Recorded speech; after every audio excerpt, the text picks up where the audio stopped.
कथेचं नाव आहे अबोला a journey of love, भाग 6. सकाळी अलार्मच्या आवाजाने अमूल्याला जाग आली. ती डोळे किलकिले करत आलस देताच उठून बसली.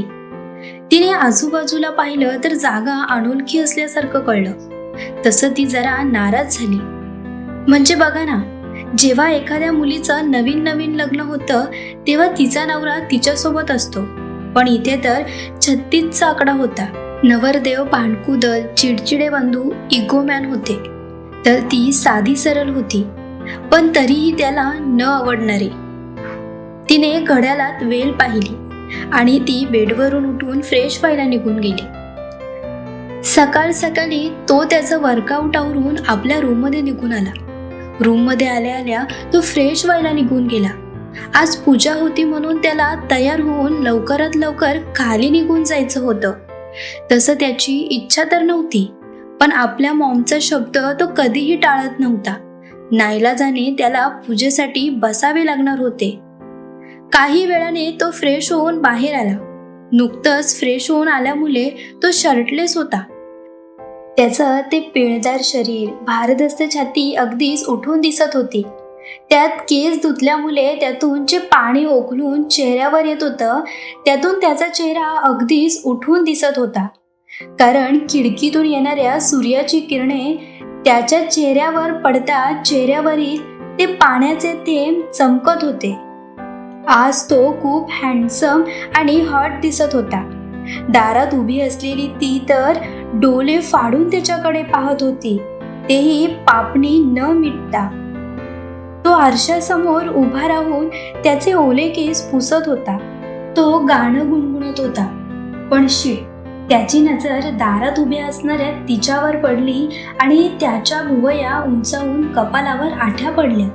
तुझं इकडे काय आहे? त्याने करारी आवाजात विचारलं. तसं भानावर येत तिने त्याच्यावरील आपली नजर हटवून घेतली. मी विचारलं काय आहे? का आलीस तू इकडे? तिचा काही रिप्लाय आला नाही म्हणून त्याने पुन्हा विचारलं.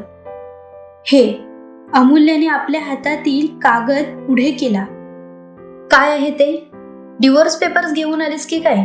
एवढ्यात लग्न मोडायला निघालीस तू? आणि जरा दारातून आत ये, तुझ्या पायाशी येणार नाहीये मी. अक्षय महाराज आवाज वाढवत म्हणाले. त्याचं बोलणं ऐकून तर तिच्याही कपालावर आठ्या पडल्या, पण तरीही स्वतःला नॉर्मल करत तिने त्याच्या रूममध्ये पाऊल ठेवलं. माझ्याकडे असं डोळे फाडून पाहायचं नाही, मला ती आवडत नाही. आणि तुला अक्कल नाही का? मी असं शर्टलेस असता तू निर्लज्जासारखी माझ्याकडे पाहत होतीस. तसा मी हँडसम आहे म्हणा, पण तू त्याचा फायदा घेतलेला मला आवडणार नाही. अक्षय तिच्याकडे वळत बेडजवळ निघून आला आणि त्याने आपला कुर्ता अंगावर चढवला. स्वतःची तारीफ करून झाली असेल तर यात काय लिहिलंय ते वाचा. अमूल्याने त्याचं बोलणं सरासर दुर्लक्षित करत पुन्हा त्याच्यासमोर तो कागद पकडला. तू वाच, मी ऐकतोय.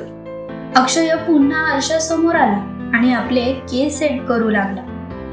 मी तुमची नोकर नाहीये, अमूल्य त्याच्याकडे तिरकस पाहत म्हणाली. मग तुझ्या चिठ्ठ्या वाचायला मीही तुझा नोकर नाही. अक्षय तिच्यावर नजर रोखत म्हणाला. राहू द्यात मग, मी जाते. तसं इथे थांबून मला तुमची किटकिट ऐकण्यात काडी मात्र इंटरेस्ट नाही, येते मी. अमूल्याने हातातील कागद त्याच्या बेडवर ठेवला आणि ती त्याला खुन्नस देत बाहेर निघून गेली. ती आपल्याला जराही भाव न देता निघून गेली म्हणून त्याला तिचा रागच आला.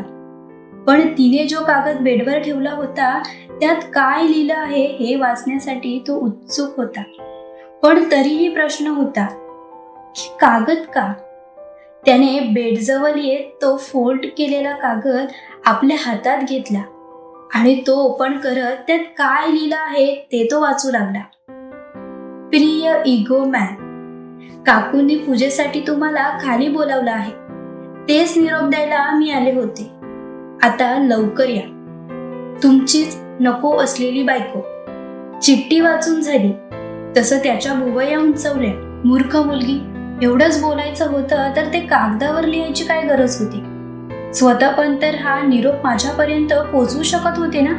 हो, हिने माझ्याशी बोलायचं नाही असं ठरवलं आहे.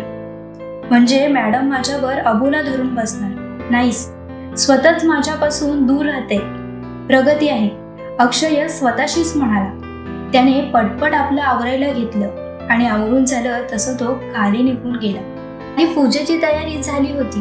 पूजा साधीशी करायची असल्याने फक्त आणि फक्त अमूल्याच्या घरच्यांना बोलावण्यात आले होते. त्यातही भरीसभर की सायशा आणि तिचे आई वडील सकाळीच घरी आले होते. अक्षयचं लग्न झालं हे त्यांना पचत नव्हतं. ते जरा चिडलेच होते तसे, पण अक्षय आणि विश्वनाथ यांचा स्वभाव पाहता ते जरा गप्पच होते, पण आतून ज्वालामुखी जळून खाक होत होती.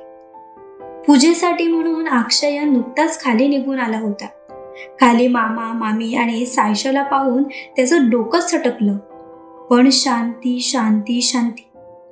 दीनानाथराव आणि त्यांची फॅमिली समोर असता त्याला कोणताही तमाशा नको होता. तो सरळ सरळ मामा मामी यांना इग्नोर करून विश्वनाथ व दीनानाथ बसले होते तिकडे निघून आला.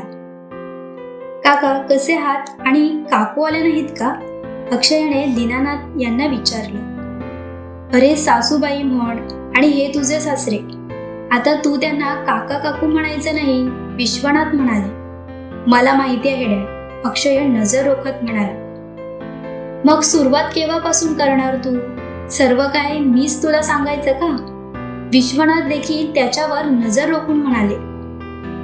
विश्वनाथ, अरे राहू दे, तो लहान आहे, दीनानाथ म्हणाले. कोण लहान आहे? हा इगोमॅन? दीनानाथ, अरे समोरच्या व्यक्तीला पटेल असं तरी बोलत जा. आणि विसरू नकोस, तुझ्या मुलीचं या लहान नाही तर मोठ्या मुलाशी लग्न झाले. काय अक्षय, मी बरोबर बोलतोय ना? विश्वनाथ, तुम्ही कधी चुकीचं बोलता का डॅड? अक्षय, हा मग तिकडे बघ, तुझी बायको किती सुंदर दिसते, बघ बघ, मनसोक्त बघ. अशी संधी पुन्हा पुन्हा येणार नाही. काय गोड दिसते माझी सून. विश्वनाथराव जिण्यावरून खाली येणाऱ्या अमूल्याकडे पाहत म्हणाले. त्यांच्या बोलण्याने नकळत त्याची नजर जिन्याच्या दिशेने वळली आणि बास, साहेब तिच्याकडे पाहतच राहिले. पण फक्त 2 सेकंद. त्याचा इगो मध्ये आला आणि त्याने तिच्याकडे पाहत तोंड वाकडं केलं.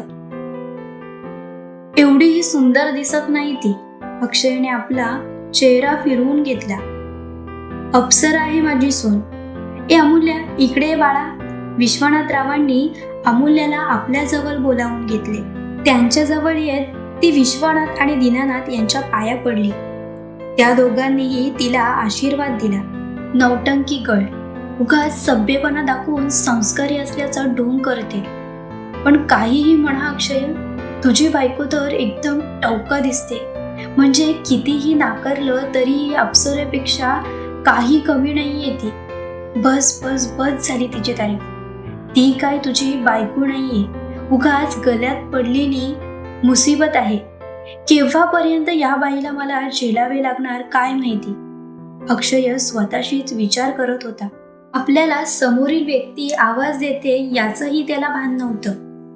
ब्रो, ओय ब्रो, अरे ये विचारी बाबा, तुझं लक्ष कुठे आहे? अरे पूजेसाठी मॉम बोलावते तुला. नीरवने अक्षयाला गदागद हलवत भानावर आणलं. ए यार, काय किटकिट लावली तुम्हा लोकांनी. लग्न केलं त्यात तुमचं समाधान झालं नाही तर आता या पूजेचं नाव पुढे करून माझा छळ करताय. नको देवा नको, अशी फॅमिलीच नको. अक्षय उगाच बडबडच सुटला होता. फॅमिलीचं राहू द्या जिजू, उलट आम्ही असं म्हणायला हवं की आमच्या दिदीला तुमच्यासारखे छळकुटं मिळाले कसे. दाजी, म्या काय म्हणतो, एक वेळ तुम्ही आमचे जिजू शोभले असते, पण हे नको रे देवा. दक्ष नकारार्थी मान हलवत म्हणाला. ए दक्ष, तोंड सांभाळून. अक्षय, ए ब्रो, तू गप्प बस जरा. ए दक्ष, तू काय म्हणालास? दाजी, ओ माय गॉड, म्हणजे छोटी इज माय स्वीट वाईफ. अक्षयला मध्येच तोडत नीरव खुश होत म्हणाला. तसं अक्षयने डोक्यावर हात मारला. ओ नीरवदा. दक्ष, ए थांब, दाजीचा आता दादा करू नकोस, अपमान होईल बे माझा. नीरव म्हणाला. अहो पण मी ते दाजी चुकून म्हणालो. दक्ष, अरे चुकून वगैरे आता विसरून जा. मी तुझा दाजी आहे हे तू स्वीकारलं आहे. आता तू मागे हटायचं नाही. तसंही तुमची छोटी माझ्या या छोट्या हृदयात घर करून बसलीये. ओ, कुठे आहे माझी चकोली? मला घाबरून इकडे आली नाही की काय? नीरव अविराला इकडे तिकडे पाहू लागला, पण त्याला ती कुठेही दिसली नाही. मॅडम तर त्याच्या मागेच उभ्या होत्या. नीरवदा, मागून अविराचा आवाज आला. तसं तो पटकन टर्न झाला. ओ माय गॉड चकुली, तू आणि इकडे? मला मिस करत होतीस की काय? नीरव तिच्याकडे मधाळ नजरेने पाहत म्हणाला. ओ उत्साही अशी, तुमची चकुली तुम्हाला दा म्हणाली, म्हणजे साध्या सरळ भाषेत दादा. अक्षयने नीरवच्या खांद्यावर हात टाकला आणि तो खलखलून हसू लागला. पण बाकी त्या तिघांनी त्याला आणि त्याच्या हसऱ्या चेहऱ्याकडे साफ दुर्लक्ष केलं. चला, सर्व पूजेसाठी आपली वाट पाहतात, जाऊया तिकडे, नीरव तोंड छोटं करत म्हणाला. पण मी कोणालाही दादा म्हणाले नाही, अविरा कांदे उडवत म्हणाली आणि तेथून निघून गेली. हो ब्रो, ऐकलं का? तुझी साली आधी घरवाली काय म्हणाली? ती मला दादा म्हणाली नाही, म्हणजे मी तिचा, ती माझी. I love you. उड्या मारत नीरवने अक्षयला कडकडून मिठी मारली. नीरव स्टॉप, हा काय फालतूपणा आहे? ती तुला भाव पण देत नाही, उगाच तू तिच्यावर स्वतःचा वेळ खर्च करत आहेस. अक्षयने जरा चिडत नीरवला स्वतःपासून दूर केले. तुम्हाला नात्यांची, प्रेमाची कशाचीच किंमत नाहीये, म्हणून तुम्ही असं बोलताय अक्षय जिजू, दक्ष कडक आवाजात म्हणाला. खरंच मला आता असं वाटतंय की मी उगाच तुझ्या बहिणीशी लग्न केलं. तिच्यामुळे मला किती आणि काय काय ऐकावं लागतं. असो, तुला मी नंतर पाहून घेईल. सध्या माझ्यासाठी ही पूजा महत्वाची आहे. येतो मी, अक्षय म्हणाला आणि पूजे ठिकाणी निघून गेला. नीरवदा, दक्ष. नीरवदाजी हा दक्ष, नीरव छोटं तोंड करून म्हणाला. ते आमच्या छोटीचा होकार आला की मग पाहू. सध्या आपणही पूजेसाठी जाऊया, नाहीतर उगाच मोठे आपल्यावर ओरडते. तसंही तुमचे मामा मामी आले आहेत म्हटल्यावर इकडे राडा फिक्स आहे. आम्हाला पूजावरून लवकरात लवकर इकडून निघावे लागेल. चल जाऊया. दक्ष आणि नीरवही पूजेच्या ठिकाणी निघून गेले. कथेचा 6वा भाग आवडला असेल तर लाईक, कमेंट्स व सबस्क्राईब करायला विसरू नका. चला तर पुढील भागात लवकरच भेटू. धन्यवाद.